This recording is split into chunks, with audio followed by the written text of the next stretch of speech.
오케이. 어쨌든 커널 블랙홀이 나오게 되는 피지컬 모티베이션은 클래시컬 필드의 메타퍼트, 그다음에 위크 그래비티의, 그러니까 위크 그래비티가 가진 장점은 피지컬하다는 거죠. 그래서 이 퍼스트 오더만 생각함으로 인해 가지고 클래시컬하고 비교가 해줄 수가 있다는 얘기.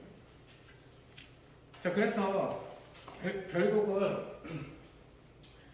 추가되는 친구들을 갖다가 여기에서 아까 쭉 계산해줬던 그걸 토대로 해서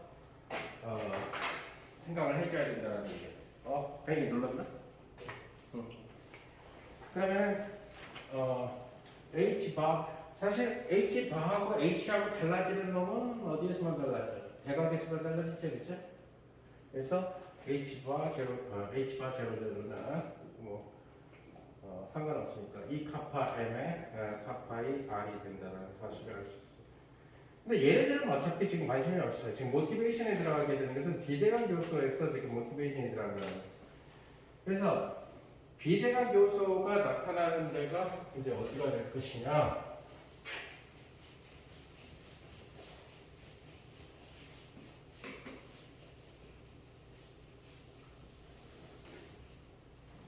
자, 그래서 여러분들이 그 계산을 해보면은 하나는 계산하고 하나는 홈워크로 합시다.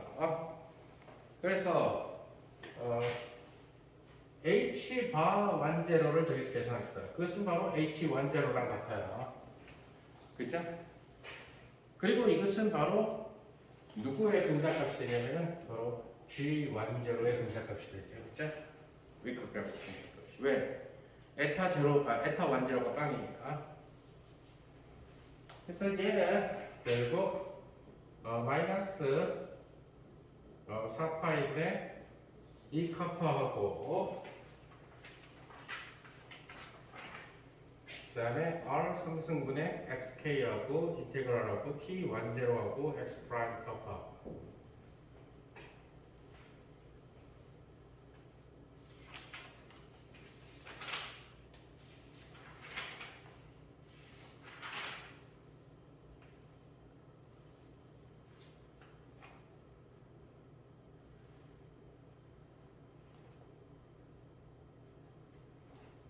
이것은 마이너스 4파이분의 2 카파하고 R 상승분의 xk. 내가 아까 괜히 저쪽에서 볼 바꿨는데 인테그랄 x 프라임 k의 t l0의 d 상승 x 프라임이 뭐가 되냐면은 마이너스 2분의 1에 입실론에 k, l, n하고 j. 내가 아까 이거 빼먹느라고 이쪽을 바꿔버렸어요. 그쵸? 그래서 원래대로 했다면 마이너스가 나타났지, 그쵸? 아까. 그래서 이거를 바로 닦기로 하라고 노테이션. 자, 그래서 마이너스의 2분의 1하고 입실론 k1 n jn 이렇게 계산된다는 것을. 자, 이것은 결국 4파이분의 2 카파하고 2r 3승분의 xk하고 그 다음에 x의 2의 입실론 2, 1, 3, j3 이렇게만 가능하죠. 그 다음에 x가 만약에 1이라면 k가 1이 될 수는 없죠. 레그스피 있기 때문에, 그죠? 그럼 k는 2 또는 3인데 2일 때 이렇게 되고 k가 3이면 입실론 3, 1 그럼 여기 2밖에 안 되지. j2.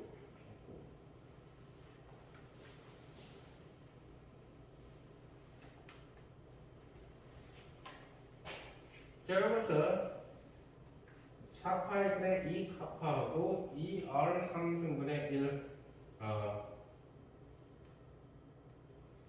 1하고 뭐하고 거야? 그죠? 2r 3승분의 1하고 자, 요걸 이제 여러분들이 알고 있는 유저 코디네이트로 한번 써봅시다. 감 동량을 이제 감을 좀 적기 위해서. 그래서 유저 코디네이트로 쓴다는 얘기는 x2를 y로 한번 써보잖아요. 오케이? 그냥 해도 상관없지만. 그래서 x2 y라고. 입실론 2, 1, 3가 되니까 여기서 뭐가 나오게 되겠죠? 결국 마이너스 i이 나오고 결국 J3가 나오는 이러한 형태의 사실을 발식할 수 있고, 그 다음에 X3가 바로 뭐가 되냐면 여기가 Z가 될 거고, 그 다음에 3, 1, 2니까 플러스가 돼서 J2가 나오는 이런 구조가 된다는 것을 여러분들이 알 수가 있을 거예요.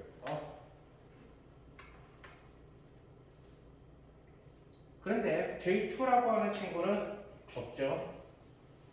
그래서 J3만이 있습니다.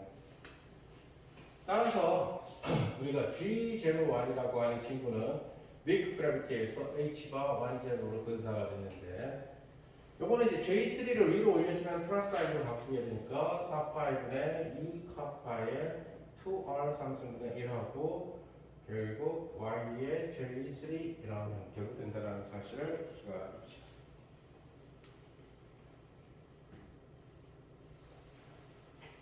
자, 이것은 2하고 2하고 사라지고 4파이 R 3승하고 여기가 8파이 G죠.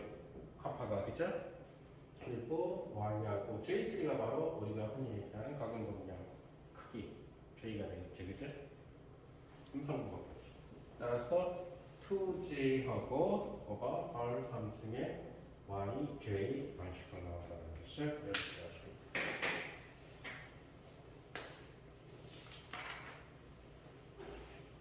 자, G02는 뭘로 근사가 될 거냐면은 H가 2제로로 근사가 되겠죠. 웨이크 그래피티에서. 이것은 여러분들이 계산을 해보면 마이너스 2G의 뭐가 R 3승의 X의 J가 된다는 거예요. 이걸 한번 볼읍시다. 똑같은 계산이니까. 그럼 혹시 G03가 나타나는 거 아니냐? 이것은 근사하면 H바 승자. 얘는 계산하면 0이 돼요. 그 이유는 J1, J2가 0이기 때문에 그것도 한번 해보겠습니다. 자, 그래서 타임 컴포넌트에서 추가되는 비대각 요소는 타임하고 관련됐을 때 추가되는 비대각 요소는 바로 01, 02 이렇게 두 개로 나누게 된다는 거예요. 00은 대각 통렬이니까 신경 쓸 필요가 없고. 자, 그래서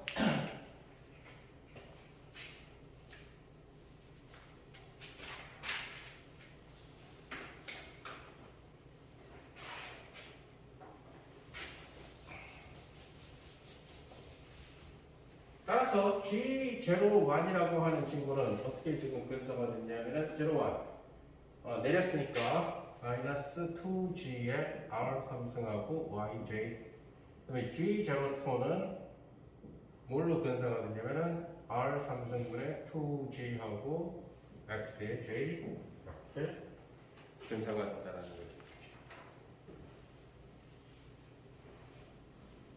즉 DS 제곱 속에 이 대각선 요소들이 대각 요소들이 생기고 먼저 이 대각 요소들은 일반적으로 아까 얘기한 대로 아인슈타인 방정식을 풀어서 결정해야 되는 연립 방정식을 풀어서 결정해야 되는 문제고, 지금 우리가 찾고자 하는 것은 결국 왜 dphi d 제로텀이 나타나는가를 생각을 하는 거죠, 그죠?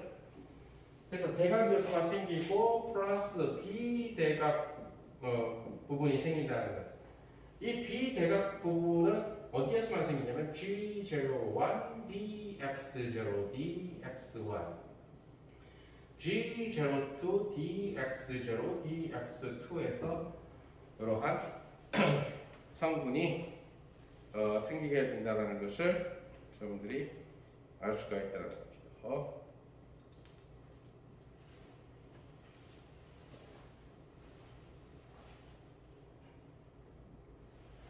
자, 그러니까 이 성분은 뭐가 되냐면은 마이너스 R 3승분의 2GYJ 바로 가공동량이 들어가고 dt, dx 이렇게 쓸 수 있죠? 유절법이 돼 있고 그다음 플러스 R 3승분의 2GXJ 하고 dt, dy 이렇게 써줄 수가 있다는 것을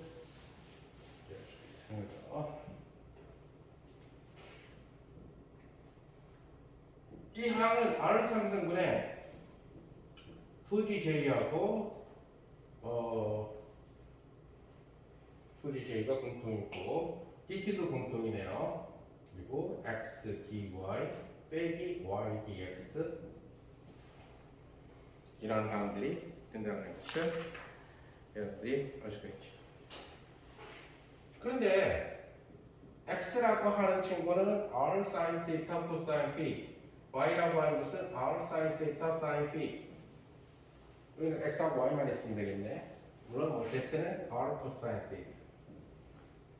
그러니까 X dy 마이너스 Y dx를 계산을 해보면은 X는 R sin theta, cosine phi 그죠? dy는 dr sin theta, sin phi 플러스 R cosine theta, sin phi의 d theta 플러스 플러스 R sin theta, cosine phi의 d phi 여기서 빼기 R sin theta, sin phi dr의 sin theta, cosine phi R cosine theta, cosine phi d theta 마이너스 R sin theta, sin phi d phi 이렇게 된다는 사실을 알 수 있죠.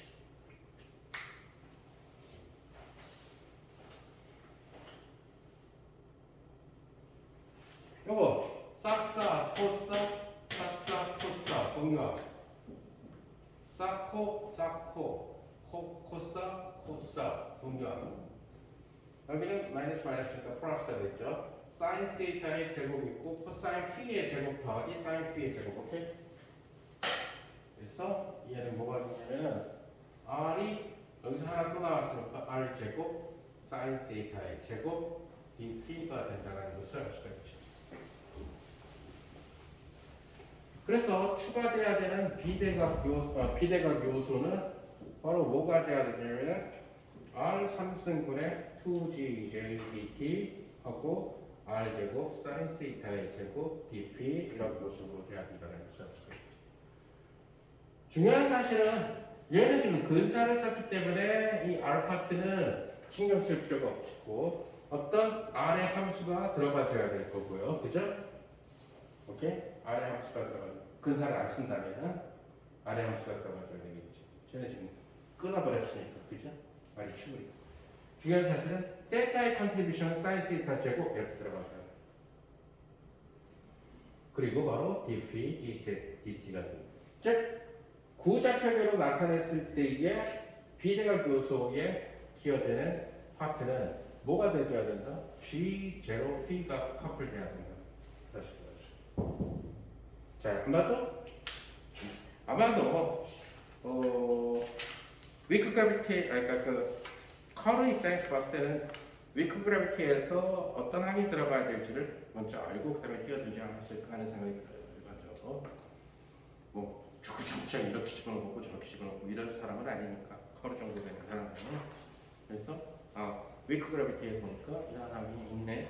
그럼 이런 항을 넣어주고 그다음에 미지의 함수를 넣고 풀어서 그 아름답다기보다는 지저분한데 아무튼 로테이팅까지 집어넣어주고 풀렸다라는 자체가 대단한 얘기가 되겠죠. 그래서 커브 블랙홀 역시 마찬가지로 우리가 그 아인슈타인 방정식을 만족하는 해다. 아까 얘기한 뭐 노스 솔루션은 뭐 기본적으로 여러분들은 무조건 이 솔루션은 아인슈타인 방정식의 해예요. 그러니까 R만의 함수 곱하기 dr의 스퀘어, dt의 스퀘어 그 다음 마이너스 이 함수의 역수, R만의 함수의 역수에다가 dr의 스퀘어 빼기 r제곱 d 오메가 이건 무조건 아인슈타인 방정식이에요. 그죠? 그때 얘기하는. 그 얘기는 재미난 매트릭들도 얼마든지 많이 만들 수 있다는 얘기예요. 이런 형태의 매트릭은 나중에 이제 더 이상은 안 생각하고 슈바르츠 실드 솔루션 구할 때 빼고는 안 풀 생각이에요. 이 매트릭스가 좀 시끄러울 거니까 바로 우주 팽창에서 쓰이게 된다는 얘기를 써요. 우주 팽창이냐? 그게 이제 바로 그 뭐지? 그 프리드만 유니버스를 갖다가 할 때 로베르슨 매트릭이라고 하는 거죠. 워커 로베르슨 매트릭. 자, 그래서 왜 dphi dt 텀이 R의 함수와 세타의 함수로서 커플되어야 되느냐, 그리고 나머지 부분들은 왜 되느냐. 그래서 결국 플러스 커널 매트릭이 나왔다는 거죠. 이제 커널 매트릭을 갖고 그 성질을 갖다가 한번 보도록 합시다.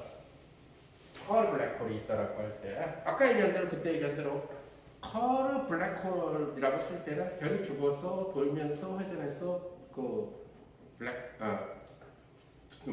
돌면서 죽어서도 계속 돌고 있는 그런 블랙홀을 얘기하는 거고, 커널 매트릭이라는 말을 쓰면은 그냥 블랙홀이 아니어도 상관없어요. 무슨 말인지 알겠죠? 그냥 질량을 갖고 있고 빙글빙글 돌고 있는 천체가 있을 때 주변을 어떻게 휘게하느냐 하는 거죠. 그죠? 그래서 매트릭에 들어가는 그 슈바르츠 실드나 커브라는 얘기랑 이 M을 블랙홀의 질량으로 카운트할 때만 블랙홀이 됐다는 거죠. 근데 지금 얘기하는 게 또 커브 매트릭 갖고 주변에서 뭐 수성의 근위점 이동이나 아니면은 별빛이 얼마나 휘있냐를 갖다가 얘기하지는 않을 거기 때문에 주로 커브 블랙홀을 갖고 있는 슈바르츠 실드 블랙홀과 다른 성질을 갖다가 생각을 해보는 거죠. 자, 그래서 어쩔 수 없이 한 번 더 커브 블랙홀을 씁시다.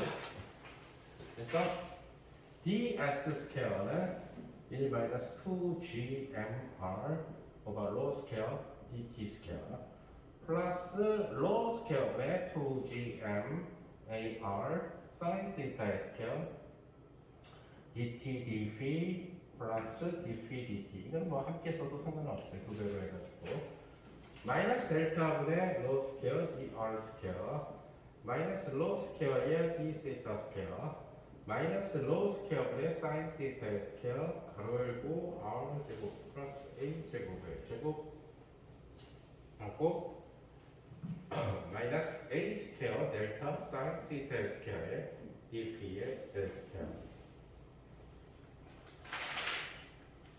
자, 다시 한번 a는 가공동량의 크기, 질량, b 값이고, 그 다음에 로 스퀘어는 r 스퀘어 플러스 a 스퀘어 코사인 세타의 스퀘어, 그 다음에 델타는 r 스퀘어 마이너스 2g mr 하고 플러스 a 스퀘어. 자, 이렇게 위크 그래피티를 적용했을 때랑 dphi dt 텀이 달라져서 r의 함수가 달라지게 되는 것을 우리가 위크 그래피티는 r을 끊었단 말이에요. 그죠? 굉장히 멀리 있다고 해서 끊었기 때문에 쟤는 r이 블랙홀 근방으로 봐도 상관없다는 거예요. 그러니까 위크 그래피티 갖고는 뭘 설명 못하냐면은 커브 블랙홀이 생겼어. 막 빙글빙글 돌면서 요 근방으로 갔을 때 안 된다는 얘기죠. 표면에는. 왜? 위크 그래비티는 블랙홀의 영향을 덜 받아요. 블랙홀이 만든 공률의 영향을 덜 받아야 되니까 좀 멀리 가야 되잖아요. 그죠? 그래서 지금까지 굉장히 정확히 계산했던 것은 이 항이 나타나는 이유만 설명하는 거예요, 지금.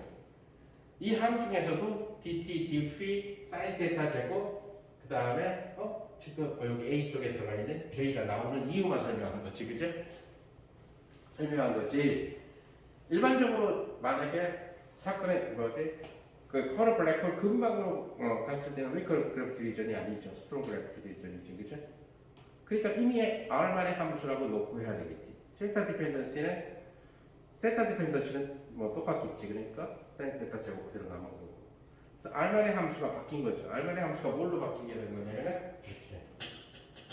세타 디펜던시가 고려해가지고 바뀌게 된 거지. 세타 파트도 함께 바뀌게 된 거지. 그러니까 요 항이 나타난다는 거 빼고는 여기 로 속에 세타가 있으니까 여기가 funk션을 다 바뀐 걸 알고 있습니다. 그럼 이런 항들, 그러니까 이런 로나 델타는 왜 정리가 되느냐? 바로 리치를 0으로 만드는 조건에서 연립 방정식을 풀어서 결정했다는 겁니다. 그러니까 처음부터 만약에 처음부터 자기 머릿속에서 그냥 넘을까 이렇게 생각을 해가지고 해서 가구동이 나올 수도 있어요. 그래서 정확하게 커르가 발표한 논문에서 그리고 또 하나는 많은 논문들이 컴팩트하기 때문에 많은 내용이 숨겨져 있어요. 그 사람의 실패감 이런 것들 지금 계산 과정이 다 숨겨 있다는 거예요. 여러분들이 논문을 쓴다 하더라도 지금 칠판에 정확하게 계산한 것이 결국에서는 한 바닥을 못 채우고 그 박스 안에 들어가 있는 그거밖에 없다는 거예요. 그것도 친절하게 한 사람들이나 그걸 넣어주지 친절하지 않은 사람들은 그냥 단말씀 한 줄이 되버린다는 얘기죠. 자, 그래서 우리가 MLB에서 J의 이펙트가 굉장히 큰 경우를 한번 살펴봅시다. 자, 이 얘기는 뭐냐면은 굉장히 빨리 돈다는 얘기죠. 질량에 비해서. 그래서 질량 효과보다는 가근동력 효과. 물론 만약에 그럼 J에 비해서 M이 아주 큰 경우, 그러면 슈퍼르츠 쉴드 극한으로 가니까 아무 재미가 없죠, 그죠? 그래서 뭐 진짜 가근동량 이펙트가 굉장히 큰 경우, 그렇다는 얘기는 M을 약화시킬 수가 있다는 얘기가 돼요. 그래서 그러니까 그 J 값이 커지게 되는 그런 케이스가 되겠죠. 자, 이러한 경우에는 로는 그 소위 얘기하는 J가 들어간 데가 없으니까 아무 상관없이 그대로 똑같이 남게 되지만 또 델타 같은 경우가 근사가 된다는 얘기가 되겠죠. 자, 델타가 근사가 되는데 뭘로 근사가 되게 되냐면은 질량보다는 여기 있는 가공동량 효과가 더 크니까, 그죠? 따라서 얘가 무시되고 얘는 멀 수도 있고 가까울 수도 있으니까 죽일 수는 없지, 그죠? 그래서 이 경우에는 델타가 R 스퀘어 플러스 A 스퀘어로 근사가 된다는 사실을 알 수 있다. 자, 이 경우에 DS 스퀘어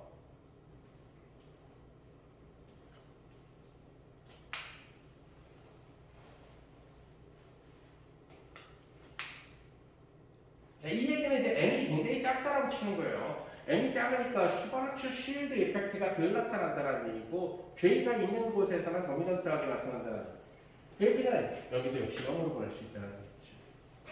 상대적으로 J가 들어가는 파트보다는 작으니까.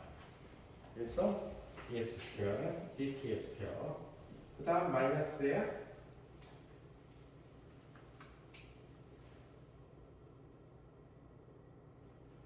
DR 스퀘어. 이거는 마이너스에 로 스퀘어하고 델타에 DR 스퀘어. 자, 이런 식으로 되게 될 거고.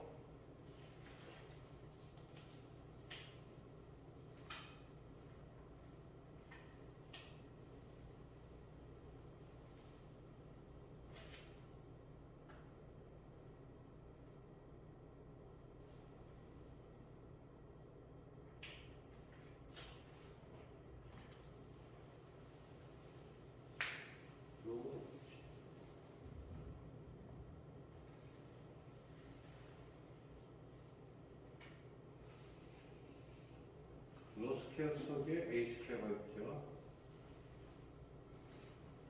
자, 그럼 J가 굉장히 큰 케이스가 되니까 A의 제곱이 J가 굉장히 큰 케이스가 되니까 A의 제곱이 A에 비해서 크죠. 그렇죠? 그래서 여기는 A의 지금 퍼스트 오더가 될 거고, 그다음에 여기 로 제곱이 있으니까 로 제곱은 A의 제곱 오더가 되죠. 이 항이 살아남고, 역시 로 제곱하면 살아남아야 되는데, 로 제곱 D 세트 스퀘어 이거 살아남아야 될 거고, 그리고 델타가 아까 변했죠? 뭘로 변했냐면 R 제곱 플러스 A 제곱을. 그 다음에 마이너스 로 제곱분의 사인 시타의 제곱하고, 그 다음에 R 제곱 플러스 A 제곱의 제곱 마이너스 A 스퀘어하고, 여기가 R 제곱 플러스 A 제곱하고 사인 시타의 제곱하고 DP의 스퀘어. 자, 그래서 J가 가근동량이 극도로 커지는 이런 경우에는 결국 비례각 요소가 가근동량이 1승에 비례한다면은 나머지 부분은 가근동량이 제곱에 비례하는 항들을 포함하고 있으니까, 그죠?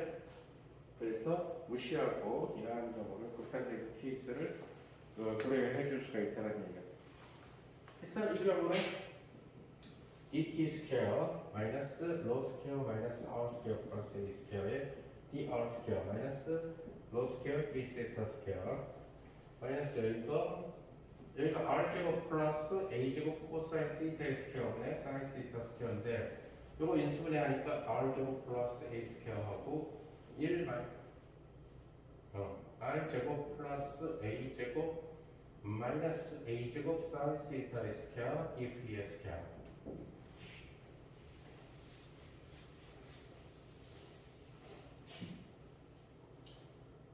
자 그래서 1 마이너스 사인 세타 제곱이 코사인 세타 제곱이니까 그냥 했을 때는 이러한 구조가 돼요. 그래서 J가 극도로 커지게 되는 그런 경우에는 J가 극도로 커지게 되는 경우에 ds 스퀘어는 어떤 모습을 보이냐면 et 스퀘어 마이너스 r 스퀘어 플러스 a 스퀘어분의 로 스퀘어 dr 스퀘어 마이너스 로 제곱 d 세타 스퀘어 마이너스 r 제곱 플러스 a 제곱의 사인 세타의 스퀘어 dp의 스퀘어라고 하는 이러한 모습으로 행동한다는 것을 여러분들이 알 수가 있다.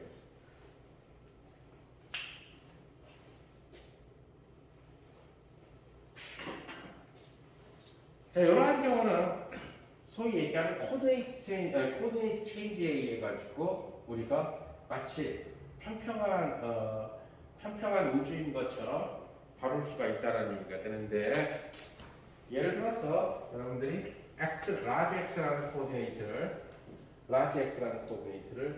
루트의 r 제곱 플러스 a 제곱 사인 시타 코사인 phi 이렇게 잡아주고, 그 다음에 라지 y라는 코디네이트를 루트의 r 제곱 플러스 a 제곱의 사인 시타 사인 phi, 그 다음에 z라고 하는 친구는 그대로 r 코사인 시타 이런 식으로 잡아줍니다.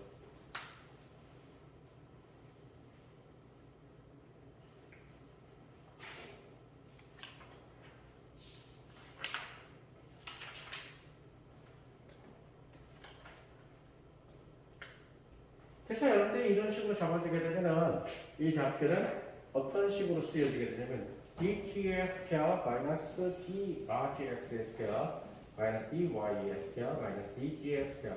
그래서 이러한 좌표 변환에 따라서 우리는 얘네들을 마치 평평한 것처럼 다룰 수 있다는 얘기가 돼요.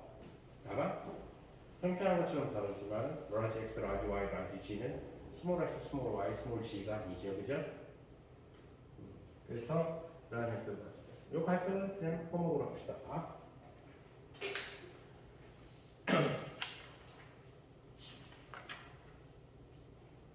자, 그 다음에 슈바르츠 실드하고 다르게 여기에 지금 분모가 들어가는 데가 커브 블랙홀에서는 두 군데가 생기게 되죠. 분모에 들어가는 게. 자, 항상 분모가 0이 될 때가 분수는 싱귤러해지게 되는데, 그죠? 슈바르츠 실드 때는 분모가 0이 되는 그런 케이스가 딱 한 번, 슈바르츠 실드 반지를 구할 때밖에 안 생겼다는 얘기예요. 그래서 여기서 보게 되면 분모에 들어가는 게 얘, 그 다음에 얘, 여기 분모에 들어가죠. 그 다음에 델타, 이 분모 아니고 여기 로가.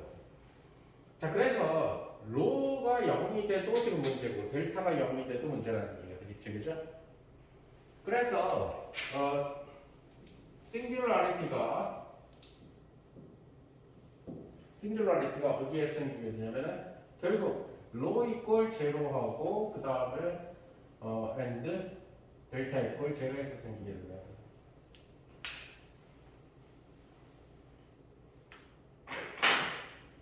근데 그러면 어느 게 사건의 지평선을 결정해 주느냐 하는 거죠. 로 이퀄 제로냐 델타 이퀄 제로냐 하는 거죠. 그럼 사건의 지평선이라, 그러니까 사건의 지평선이라고 하는 것은 블랙홀의 센터가 있다고 한다면 블랙홀이 아무리 커브 블랙홀이 된다고 해도 커브 블랙홀의 중심까지 수축되지는 않아요. 다시 말해서 점으로 수축되지는 않는다는 얘기가 되겠죠. 어느 정도의 사이즈를 갖고 수축된다는 얘기가 돼요. 그렇죠? 그것이 굉장히 무거웠던 천체가 둘레의 길이가 한 몇 킬로미터 정도 되면 무지무지 수축된 거죠. 그렇죠? 둘레 길이가 예를 들어서 1km가 됐다고 칩시다. 그럼 별 3개 입장하기 좋은 그런 별이 되는 거죠. 1km 정도는 걸어갈 수 있으니까.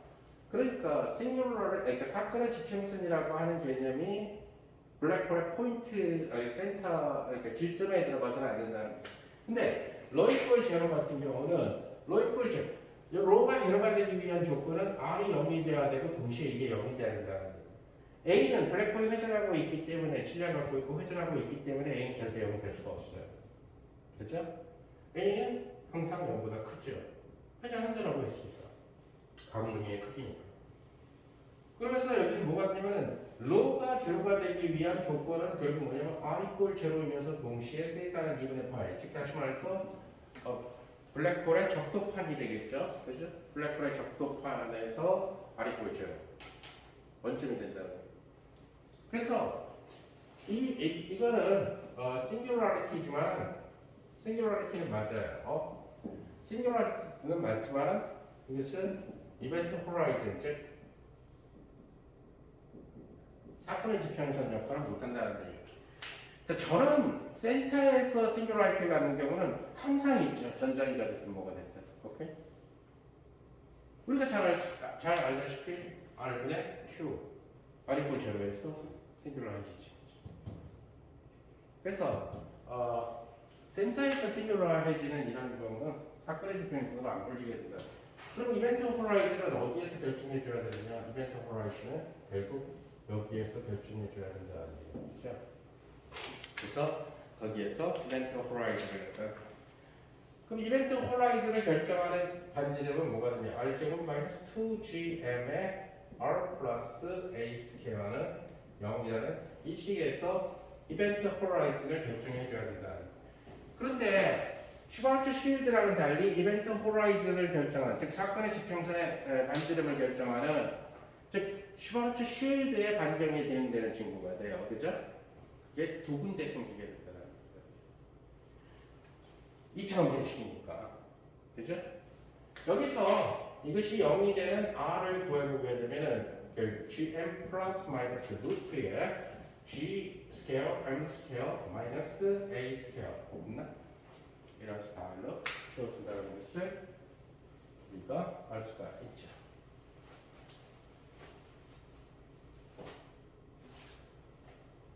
자, 우선 아까 얘를 사건의 지평선으로 볼 수 없는 이유는 그냥 싱귤라 포인트로만 봐줘야 되는 이유는 A를 0으로 보냈을 때 슈바르츠 쉴드 사건의 지평선이 나와야 돼요. 그죠?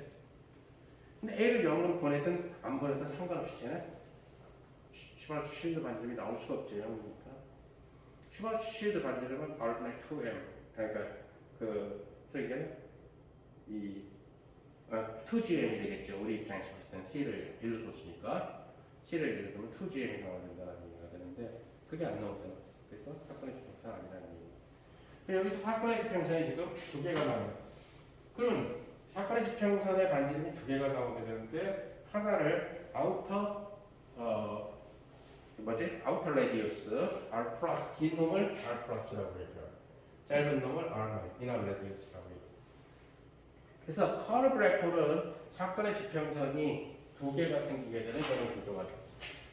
그래서 로테이팅 블랙홀, 즉 다시 말해서 커브 블랙홀의 경우는 이렇게 사건의 지평선이 여기가 센터 싱귤라리티가 있지만 센터에 싱귤라리티가 있는 건 이건 들어가 봐야 경험하게 되는 거니까 일반적으로 블랙홀을 빨려 들어가서 쫙 내려가서 한점에서 꼬인다든가 이런 스타일이 된다는 얘기고, 거기서부터는 이제 막 얘기들이 많이 달라지기 시작하기 때문에 정통 이론으로 봐주기가 좀 힘들어요. 다시 말해서 워먼 피직스는 인정하는 사람들도 있고 인정하지 않는 사람들도 있기 때문에, 즉 블랙홀로 빨려 들어가서 이것이 한 점에서 이렇게 딱 갇혀버리게 된다라고 하는 특이점 하나로 귀결된다라고 하는 설도 있고, 또 하나는 그렇지 않고 블랙홀로 이렇게 빨려 들어가게 되면은 적당하게 통과할 수 있는 구조까지 줄어들다가 다시 또 벌어져서 나팔꽃 모양으로 벌어져서 다시 물질을 토해내는 화이트홀로 연결된다라고 하는 설도 있고, 근데 화이트홀은 아직까지 그 정통 물리학에서는 받아들이지 않는 본인은 예를 들어 받아들이고 싶어도 우선 첫째 블랙홀과 화이트홀이 연결되어 있다는 것은 뭐 일반 강연이나 이런 데서는 굉장히 많이 쓰고 재밌죠. 타임머신 피직스 같은 거 이런 데서 할 때. 즉, 블랙홀로 들어가서 웜홀을 여행을 해. 그러면 그 속이 중력이 무한대인 곳이기 때문에, 그죠? 사건의 지평선 내부니까 시간이 안 흐르겠죠. 그 시간이 안 흐른 상태에서 화이트홀을 통해서 나와. 근데 만약에 우리 우주가 이렇게 있다 그런다면 여기서 블랙홀이 하나 만들어졌어. 근데 블랙홀이 하나 만들어져서 블랙홀이 만들어졌는데 블랙홀이 이 방향으로 만들어져. 이 방향으로 만들어져 가지고 통과할 수 있는 블랙홀이 만들어진 거죠. 그랬다가 이것이 벌어져서 이렇게 된 거지. 그러니까 여기에 내가 사람이 여기로 빨려 들어간 거죠. 빨려 들어가서 여기를 다 통과를 하고 나가서 이쪽으로 화이트홀을 통해 우리 우주랑 연결된 화이트홀을 통해서 튀어나왔다는 거죠. 그러면 이제 뭐가 돼버리게 되냐면은 속칭 얘기하게 되는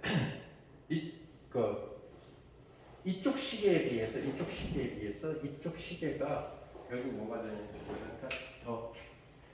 그때 이제 만약에 이 웜홀을 갖다가 어떤 딴 놈에 의해 가지고 이렇게 연결된 것을 일단 화이트홀이라고 하는데 이것을 만약에 흔들어주게 되면은 이쪽 시계에 비해서 지구 시계가 더 천천히 가게 돼요.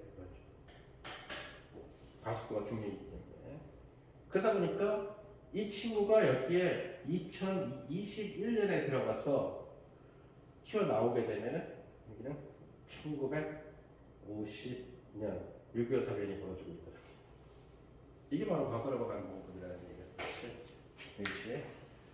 그런데 이걸 안 받아주는 사람들도 있다는 얘기죠. 다시 말해서 블랙홀과 그 다음에 웜홀을 통해서 화이트홀을 통해서 과거로 가는 이 이론은 좀 받아주는 사람들도 있고 안 받아주는 사람들도 있고 특상대성 이론이 해결할 수 있는 문제는 미래로 가는 문제. 그러니까 과거로 가기 위해서는 결국 웜홀이라고 하는 것을 통과를 해야 되고 웜홀을 통해서 화이트홀을 통해서 다시 우리 우주로 되돌아와야 된다는 거예요. 이 웜홀이 만약에 2021년에 생겨서 내가 빨려 들어갔지만 우리 우주로 연결된 웜홀이 아니라 만약에 이웃 우주, 평행 우주 이론에서 얘기하는 다중우주 이론에서 얘기하면 다른 우주로 갔다면 여기에서 과거로 간 건 아무 의미가 없다는 얘기죠. 그렇죠? 그러니까 과거로 가는 미래로 가는 알 수가 없다는 비교가 안 되니까 자기 세상에서나 과거와 미래가 현재가 비교가 된다는 얘기지 완전 딴 세상 사람들하고 만났을 때는 모든 게 다 미래 같은 거지. 그게 과거로 보이겠으니까 그렇게 하는 얘기겠지. 그렇죠? 이렇게 그러니까 이런 일들도 있을 수 있기 때문에 지금 이런 식으로 해서 우주와 우주 사이에 다중우주가 웜홀에 의해서 연결돼가지고 만들어지고 이렇게 무한히 만들어지다 보니까 거기에서 나오게 되는 무한히 만들어지게 되니까 여기랑 똑같은 조합이 되는 경우들도 있을 수 있다는 게 평행우주라는 얘기죠. 근데 평행우주는 안 믿는 사람이 훨씬 더 많아요. 그래서 논문으로 쓰기에는 평행우주는 힘들다. 그러나 소설로 쓰기에는 너무너무 재밌는 대표적으로 평행우주 제일 주장 많이 하는 사람은 일본의 그 카쿠라고 하는 물리는 안 하고 거의 책만 쓰고 있는 사람인데 미치오 카쿠 같은 경우는 거의 평행우주에 대한 책도 쓰고 그리고 또 그걸 갖다가 누구지 그 일본의 소설가 무라카미 하루키한테 가르쳐줘가지고 무라카미 하루키가 쓴 소설이 일큐팔사죠. 그러니까 일큐팔사 세 권 듣고 그거에서 등장하는 게 바로 평행우주에서. 그러니까 영화 백투 더 퓨처를 보면 평행우주의 개념이 나오고 인터스텔라의 마지막 장면이 다 평행우주의 개념이라는 그런 상황이 되는데, 그러니까 분명히 같은 시간, 그러니까 대로 왔는데 왜곡됐느냐 안 왜곡됐느냐 하는 거지. 내가 그러니까 그곳에 있어야 될 건축물들이 그러니까 건축물들까지 그대로 진행돼 가지고 나온 건지 아니면 예를 들어서 그냥 시간적 과거로만 온 건지 경로에 연결해 가지고 그래서 어쨌든 또 하나는 뭐냐면 이렇게 발산을 시켜준다라고 하는 천체의 개념이 없다라는 거죠. 블랙홀. 이 블랙홀이라고 하는 거는 뭐 나중에 다음 시간에 얘기하려고 하는 호킹의 블랙홀 같은 경우는 양자역학적인 블랙홀이라서 더더군다나 빠져나가 사람이 여행할 수가 없고 너무 작아서 이런 그 스텔라 블랙홀, 별이 죽어서 만들어지는 블랙홀 같은 경우에서 들어가서 빠져나옵니다. 그러면 이 천체가 있어야 될 거잖아. 얘는 별이 죽어서 만들어지네. 그럼 얘는 뭐예요? 별이 살아서 만들어진 것도 아니고 없다는 대응되는 아이디어. 그래서 워멀 피직스, 워멀이라는 아이디어, 또 파이스몰이라는 아이디어로서는 굉장히 좋으나 지금 정통 오지로를 하는 사람들 그쪽으로는 별로 논문을 안 쓴다는. 자, 그래서 지금 얘기한 것처럼 얘는 특이점이에요. 특이점이기 때문에 사건의 지평선. 그러니까 싱귤러한 현상은 특이점에서도 일어나고 이벤트 호라이즌에서도 일어나지만 얘는 사건의 지평선이 될 수가 없어요. R=0는 특이점입니다. 그래서 여기에서 바로 R-가 되겠고 여기 R+가 되겠고 그래서 결국 슈바르츠 쉴드 반지름에 해당하는 사건의 지평선이 두 개로 스플릿된다는 얘기가 돼요. 그것은 바로 A가 있기 때문에 커브 블랙홀이 갖고 있는 특이한 요소라는 얘기죠. 자, 여기서 극한을 취하면 만약에 슈바르츠 쉴드로 가겠죠. A를 0으로 보내게 되면 A를 0으로 보내면 R 플러스는 누굴까요? 바로 2GM. 다시 말해서 슈바르츠 쉴드 반지름으로 가게 됐죠. 그 다음에 R 마이너스는 누구로 가요? 0으로 가게 되겠죠. 그래서 결국 뭐냐면 슈바르츠 쉴드 특이점과 슈바르츠 쉴드도 특이점 갖고 있죠. 그 0에서 문제가 생깁니다. 그죠? 싱귤라이즈니까. 그 다음에 슈바르츠 쉴드 반지름. 즉 A 때문에 슈바르츠 쉴드 반지름이 두 개가 되고요. 슈바르츠 쉴드 반지름에 해당되는 그 반지름이 두 개가 이너와 아우터가 생기게 된다는 얘기예요. 그래서 이러한 링 쉐이프드한 블랙홀의 모양을 갖고 있는 것이 일반적으로 전형적인 커브 블랙홀의 특징이 된다는 것을 자, 그럼 커브 우리가 예를 들어서 보존량을 생각을 한다 그런다면은 항상 그 보존량은 어디에서 일반 상대성이 일어나서 보존량은 항상 다 킬링 벡터에서 다 나오는데요. 기본적으로. 그러니까 시메트리를 찾을 때 바로 이제 이 킬링 벡터의 개념, 그 다음에 에너지 모멘텀 텐서, 컨저베이션 로 이런 것들이 다 고전 정론에서 다 사실 다 클래시컬 필드 티어리에서 다 배우게 되는 내용들이에요. 사실은. 그러니까 얘는 뭐냐면은 얘 역시 마찬가지로 시간에 따라서 막 약간 막 오실레이션하는 블랙홀이 아니라 무슨 말인지 알겠죠? 그래서 스테이셔너리 블랙홀이 돌고는 돌고. 그러니까 T에 의존을 안 한다는 매트릭이 그죠? 매트릭이 T에 의존 안 한다는 얘기는 T를 T 플러스 something으로 바꿔도 안 변한다는 얘기지. 그러니까 결국 이 커브 블랙홀은 두 개의 킬링 벡터를 갖게 되는데 하나가 크시 뮤라고 하는 일반 깜깜이에요. 즉 이가 타임 컴포넌트가 되겠죠. 그래서 타임 트랜스포레이션에 대해서 변하지 않는 거예요. 그 다음에 역시 커브 블랙홀은 뭘 갖고 있죠? 피드 측성을 갖고 있죠. 공 모양이니까. 그죠? 그래서 결국 뭐라고 쓸까? 에타 뮤라고 할 수 있는 000만이라고 하는 킬링 벡터. 이것이 따라서 킬링 벡터가 두 종류가 생겼다는 얘기는 두 개의 카운터 퀀티티가 생긴다는 것을 의미하죠. 보존량이 생긴다는 것을 킬링 벡터 수만큼 생기니까.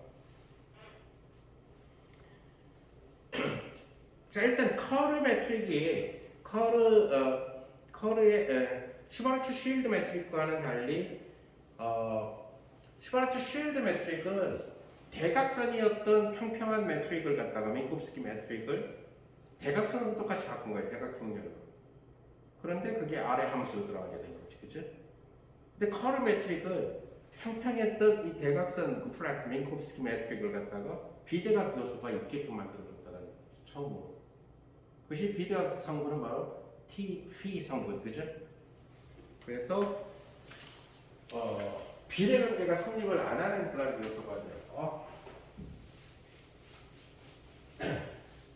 자, 그래서 커브 매트릭이 갖고 있는 그래서 커러 매트릭에서 중요한 사실은 GTP, 즉 다시 말해서 우리가 G0P라고 썼던 이것이 0이 아니다라는 사실이 되겠죠.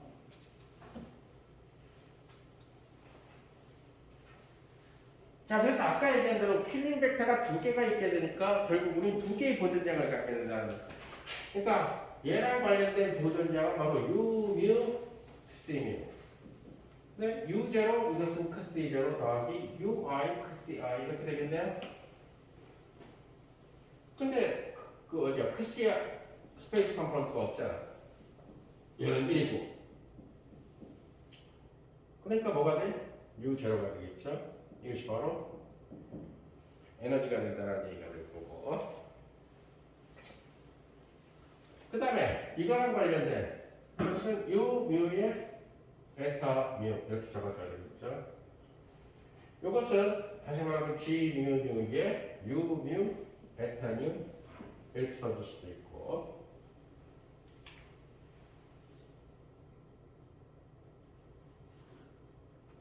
자, 근데 에타가 어떤 누구 성분밖에 없어요? 에타가 휘 성분밖에 없어, 그죠? 그러니까 에타가 휘 성분밖에 없으니까 G의 뮤의 휘의 U의 뮤, 에타 휘. 에타가 휘 성분밖에 없으니까.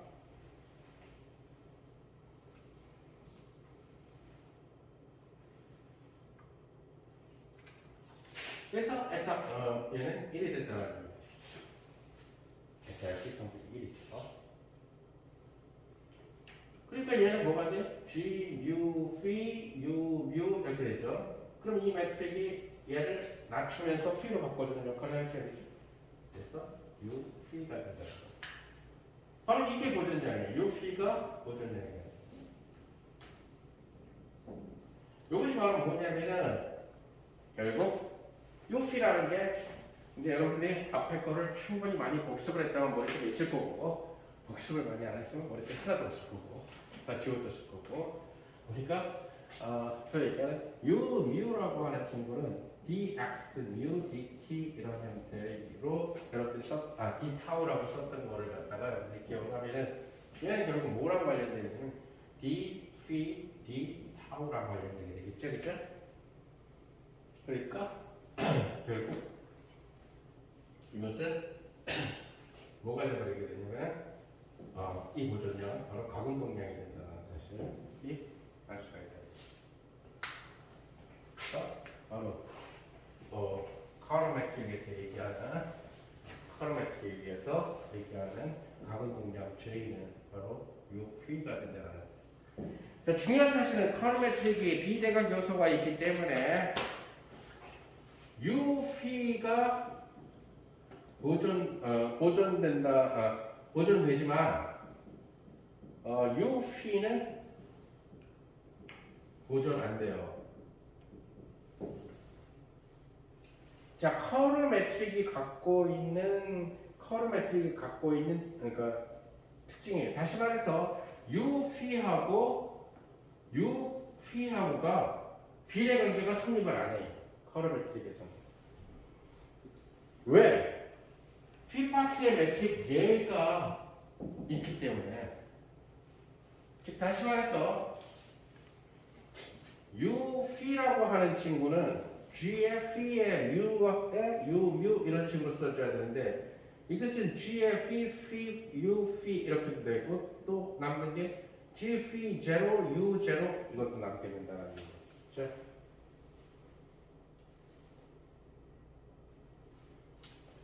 따라서 이렇게 나와 있는 G, P 매트릭하고 U, P가 바로 여기가 J가 될 거고 플러스 여기서 나오는 GF0가 있을 거고 GF0하고 U0가 바로 에너지에 해당하는 이러한 판도를 주어줍니다.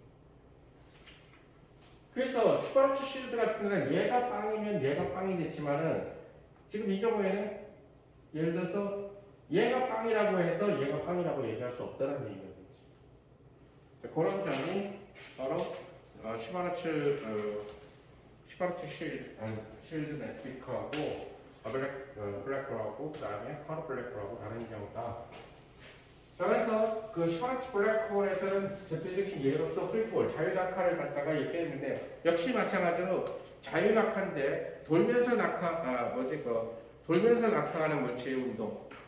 그러니까 가운동 영향을 가져야 되니까 돌아야 되겠죠. 그래서 빙글빙글 돌면서 블랙홀로 떨어지는데 커브 블랙홀로 떨어지게 되는 그런 경우를 갖다가 생각을 해봅시다. 그것을 우리는 흔히 얘기하는 자모 모션이라고 얘기를 하는데 이거는 제로 앵귤러 모멘텀 오브저버라는 뜻이에요. 자, 지난번에 그 슈바르트 쉴드 블랙홀 때 했던 것처럼 예를 들어서 여기를 갖다가 아니꼴 무한대인이라는 관찰자 오브저버라고 생각을 해봅시다.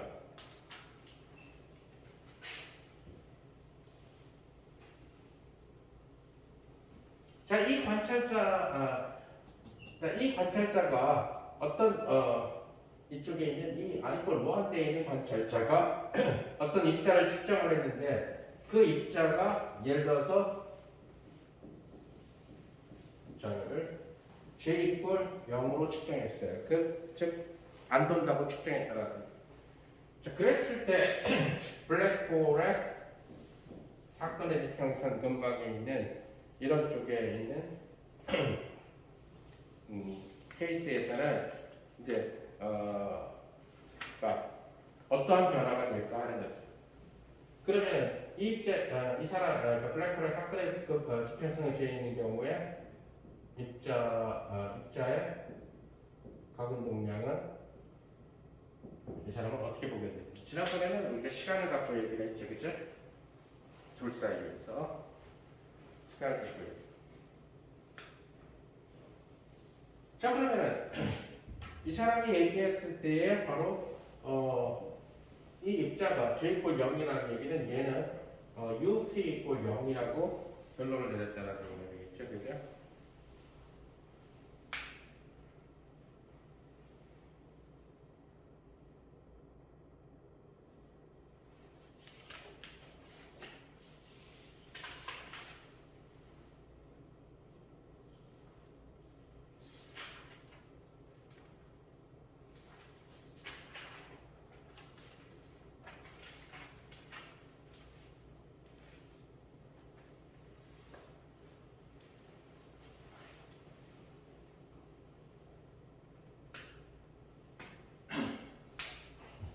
이 관찰자는 그대로 두고 얘가 이 입자가 이쪽으로 왔을 때 그래서 J 이꼴 제로인 입자가 사건의 지평선 근처로 왔을 때 지난 것처럼 근데 아까도 얘기한 것처럼 지금 킬링 벡터 때문에 UP는 보존이 된다는 얘기죠.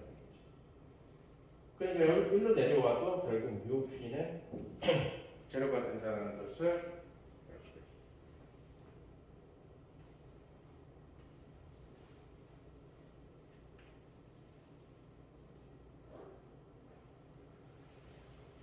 근데 아리꼴 무한대인 데서는 여기 지금 매트릭이 있지만 이 매트릭들 자체는 무한대로 가게 되면은 지금 뭐지? 여기 P0가 있어.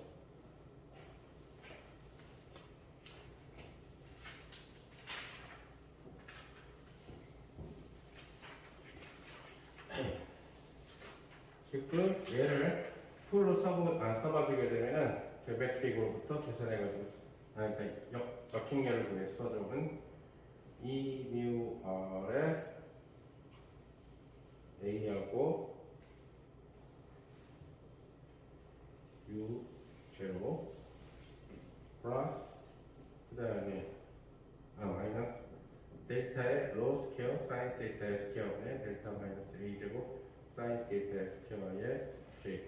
얘는 아까 얘기한 G 갖고 만들었지. 저기서 G 갖고 읽어내가지고 매트릭스의 역행렬을 구해야 돼요.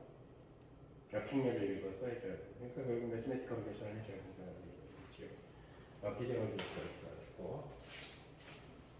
하고 J까지가 UP.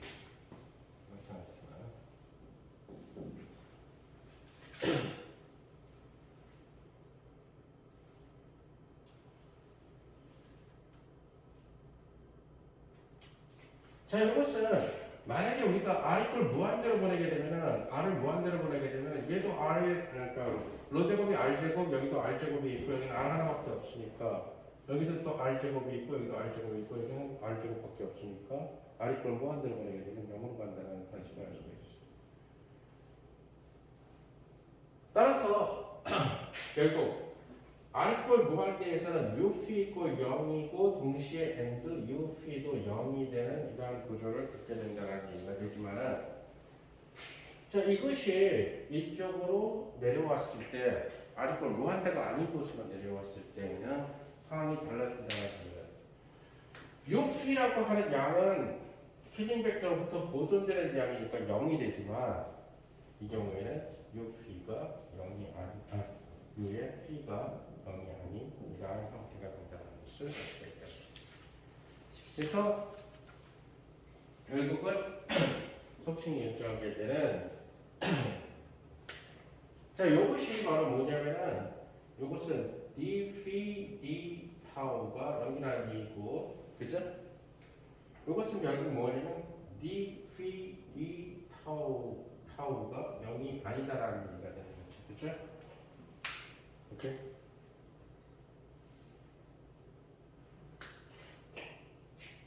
그러니까 U 뮤라고 하는 것이 dx 뮤 d 타우 이런 스타일이잖아요, 그죠? 그러니까 U p라고 하는 친구는 dx의 p 번째 성분을 d 타우로 x의 p 번째 성분이 바로 d p가 되는 거니까 이렇게 식으로 주어지는 거죠, 그죠? x의 p 번째 성분이 그 얘기는 뭐냐면은 이때는 지금 완전히 돌지 않고 그 각속도도 없었던 그런 물체가 그죠? 지금 보존되는 게 얘는 보존되지만 양으로서 보존되지만 얘는 보존이 안 돼서 나타나게 되니까 결국 각속도가 생기는 운동을 하게 된다는 거죠. 그래서 그런 점이 달라진다는 겁니다. 그래서 그것을 갖다가 우리는 자문 운동이라고 하고 커브 블랙홀은 그 이외에도 굉장히 성질이라든가 이런 구조적으로 굉장히 많이 연구가 돼 있고 지금도 끊임없이 논문이 많이 나오고 그런 파트예요.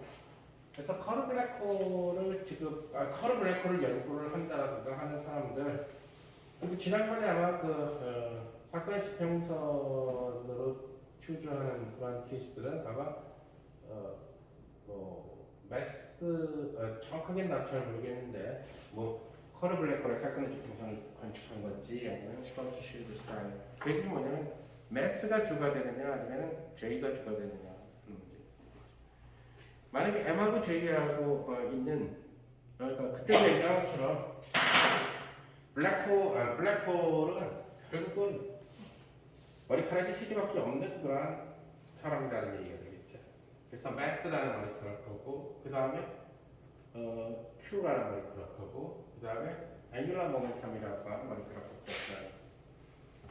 자 그런데 예를 들어서 이 머리카락의 기럭지가 압도적으로 해서 맥스 머리카락은 검정색으로 올려봅시다. 그 다음에 만약에 Q는 빨간색으로 그 다음에 J는 파란색으로 이렇게 삼색 머리카락을 갖고 있는 이런 친구가 있더라고요. 자, 그런데 우리가 예를 들어서 그집이 맥스 머리카락이 이렇게 있고 Q 머리카락이 있는 동안 이동하고 J 머리카락이 있는 동안 이동한 이러한 사람을 먼 데서 바라보게 되면 이 사람의 머리카락이 하는 것처럼 보입니다. 그러니까 매스가 도미네이트 되어 있는 블랙홀입니다. 매스 이펙트가 그러니까 이런 경우에는 매스 이펙트가 너무 도미넌트하니까 커브 블랙홀 솔루션을 굳이 구할 필요가 없어요. 그것은 뭐냐면 커브 블랙홀로 구해서 두 개의 사건의 지평선을 이렇게 했는데 이 캡이 너무 작은 거야, 그렇지? 우리가 마치 토성의 그 고리들 사이에 카시니 간극이라는 고리가 있는데 처음에는 카시니 간극을 발견 못했잖아요. 그래서 큰 걸로 봤죠, 그죠? 그처럼 이렇게 하나를. 근데 알고 보니까 조그만 이 뭐지? 원형 태들이 짧은 간격들로 떨어져 있다는 그 카시니가 발견하게 되거든요. 갈릴레이는 그걸 못 봤죠. 갈릴레이 망원경 갖고는 그게 한 뭐지? 훌라후프를 하나 메고 있는 거죠. 뚱뚱한 걸 메고 있는 거. 그래서 귀가 튀어나왔다 그래서 토성은 귀가 있다 이렇게 책에다 쓴 거지 갈릴레이는. 카시니가 좀 더 망원경을 개량해서 보니까 아니야, 저거는 여러 개의 링들이 간격을 갖고 있는 거야라는 사실을 알게 됩니다. 그런 것처럼 그러니까 러프하게 갈릴레이처럼 바라봤을 때 그 간극 같은 경우가 너무 작아서 무시될 수 있으면은 예를 들어서 결국 이런 문제들 이 두 사건의 지평선의 틈이 너무너무 작다. 매장하기도 작고 별 큰 효과가 없어 보이는 사건의 지평선이 하나의 그런 친구로 생각을 해줄 수가 있다는 얘기입니다. 아까 얘기한 것처럼 속칭 얘기하는 R 플러스 마이너스 그러니까 R 플러스 마이너스가 됐을 때 그래서 GM하고 플러스 마이너스의 루트에 G 제곱 M 제곱 그 다음 플러스 A 제곱이었나 그죠? 마이너스 A 제곱 그죠? 그래서 이런 형태에서 얘는 GM으로 다 묶어내게 되면 1 플러스 마이너스하고 어떻게 되나? 1 마이너스 G제곱 M제곱분의 A 스퀘어의 2분의 S 이런 식으로 주어진다는 거죠. 그죠? 그래서 GM하고 1 플러스 마이너스 가로 열고 1 마이너스 2분의 1의 G의 스퀘어 M 스퀘어분의 A의 스퀘어 브라브라브라 이런 식으로 모르겠죠, 그죠? R 플러스 마이너스가. 근데 R 플러스만 예를 들어서 검토를 해보면은 또 더하기니까 GM하고 가로 열고 2배하고 플러스인 거니까 마이너스에 2배의 G제곱 A가 아까 M분의 N이 J라고 했으니까 M의 사승하고 J의 제곱 플러스 브라브라. 자, 그래서 요거하고 R 플러스하고 그 다음에 속칭 얘기하게 되는 여기 플러스 R 플러스하고 R 마이너스의 차이는 결국 그러니까 이런 규모가 된다는 얘기가 되잖아요, 그죠? 결국. 근데 만약에 A가 너무너무 작으면 A가 너무너무 작게 돼버리게 되면은 결국은 즉 J가 너무너무 작게 되면 매스에 비해서 너무너무 작게 돼버리면은 그 간격이 거의 0에 수렴한다는 얘기죠. 그래서 결국 그 두 개의 그 이벤트 포라이즈는 구별할 수가 없는 것 정도로 작아지게 된다. 그 얘기는 뭐냐면 커르 블랙홀을 슈바르츠 쉴드 블랙홀로 근사할 수 있다는 얘기죠, 그죠? 이제 이런 것들은 속칭 얘기하는 블랙홀의 캔디데이트들에 대한 놈들을 관측을 통해서 알 수가 있는 거지. 무거운데 좀 천천히 도는 놈이냐, 아니면 가벼운데 좀 빨리 도는 놈이냐, 이런 거와 관련된다는 얘기죠. 그런 것들은 이제 데이터를 통해서 연구를 해야 되는 그런 과정이 나옵니다. 이제 에스트로피직스에서 어쨌든 어떤 블랙홀을 연구하느냐, 스텔라 블랙홀에 어떤 블랙홀을 연구하느냐. 어쨌든 블랙홀은 직접적으로 볼 수는 직접적으로 볼 수는 없다라고 많이들 얘기해왔는데 그러니까 몇 년 전에 사진을 찍었다고 하니까 그 여자 박사과정 학생이 카메라 개발해가지고 사건의 지평선을 찍었다라고 얘기를 하니까 좀 정확한 이 구체적인 얘기는 몰라요. 망원경 어떤 모습으로 개발했는지 그런 내용에 관해서. 어쨌든 그 전까지는 사건의 지평선을 찍기 전까지는 결국 블랙홀은 간접 증거들, 다시 말해서 똑같은 별이 이렇게 성간물질이 모여서 그런 연성이 만들어졌는데 하나는 좀 많이 뭉쳤고 하나는 적게 뭉쳤다는 거예요. 그러다 보니까 많이 뭉친 놈은 빨리 죽어가지고 빨리 블랙홀이 됐죠. 그러니까 빨리 블랙홀이 되니까 빨리 요런 사건의 집행선을 만든 거죠. 만약에 RS로 따지면 RS만. 근데 얘는 늦게 죽는 놈이거든. 얘는 빨리 죽어. 예를 들어서 블랙홀이 1억 년 만에 죽었다. 1억 년 만에 죽었다라는 얘기는 우리 인간으로 비유하게 되면 보통 태양 같은 경우 수명이 100살이니까 우리 100세 시대라고 얘기하면 태양이 정상 인생을 산다라는 얘기가 되는 거고 블랙홀로 죽는 별들은 보통 수억 년에서 죽어요. 그러니까 그 얘기는 뭐냐면 아기 때 죽는다라는 얘기예요. 아기 때 죽어서 결국은 사건의 집행선을 만들고 결국 우주를 엄청 휘게끔 만든 거예요. 그 경우는 얘가 죽고 나서 얘가 1억 살 뒤에 죽었다고 칩시다. 그럼 얘는 이제 점점 커나가는 거지. 얘는. 그러니까 얘는 옆에 있는 친구는 얘는 적게 모여 있으니까 점점 커지는 거죠. 점점 커지게 되는 거죠. 점점 커져요. 주기의 상태에서 점점 커져서 그럼 여기에 빨리 봐. 그래서 연성이 만들어져서 하나는 블랙홀이 되고 하나는 붉은 거성으로 점점 커지게 되면서 팽창을 하면서 결국 일부분이 잡아먹히게 되는 거죠. 그러니까 그 엽기적인 영화들 보면 있잖아. 그 손이 하나 구멍 밖으로 갔는데 이상한 괴물하고 막 이런 영화들 있잖아요. 이쪽은 남아있고 그런 것처럼 그런 상황이 만들어지게 되겠죠. 그러니까 주계열 별의 그 성간물질들의 일부가 블랙홀로 빨려 들어가게 되면서 거기에서 비정상적인 강한 X선이 분출되는 거고 그걸 통해 가지고 우리가 블랙홀의 간접 증거로 저 옆에 블랙홀이 있겠구나 이렇게 얘기를 하게 되는 거죠. 그래서 추천기에 많이 찾았던 게 백조자리, 즉 시그너스라고 하는 백조자리에 백조자리 X1이라고 하는 별 옆에 블랙홀이 있다고 생각하는 거죠. 왜? 거기서 너무나 강한 X선이 측정이 되니까.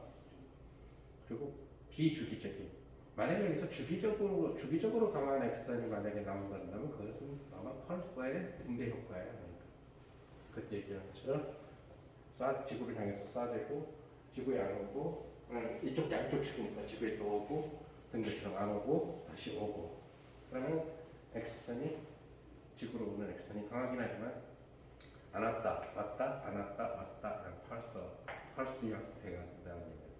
근데 그런 모습이 아니면서 강한 X선을 분출하는 천체가 되면은 엑스레이 소위 얘기하는 그런 X선 천체는 우리가 그 주성과 동반성이 있는데 그 중에 그 속칭 얘기하는 주성이 많이 모인 성간물질 많이 모인 주성이 빨리 블랙홀이 돼가지고 동반성이 점점 팽창하면서 얘를 잡아먹는 소금을 하는 그런 현상이라고 해서 그런 식으로 해서 블랙홀이나 중성자별을 찾는 천문학을 속칭 얘기하는 X선 전파 천문학이라고 얘기하는 거죠. 그래서 그런 사람들의 경우에는 소위 얘기하는 블랙홀의 맵을 그리고 싶어하는 거죠. 그래서 강한 X선을 분출하는 곳들을 마운드와 겨냥을 해가지고 그게 만약에 남들이 아직까지 못 찾은 거면은 이제 보고를 하게 됩니다. 그래서 천문학은 관측 천문학은 항상 그래왔던 것처럼 적당한 취미로도 충분히 할 수 있고 해왔던 일이에요. 옛날부터 허셜 남매부터 시작해가지고 뭐 이론이 필요하면은 이론가한테 자문을 얻으면 되는 거기 때문에 관측 천문학의 경우는 아마추어 천문학자들의 그 의존을 많이 하게 되죠, 일반적으로.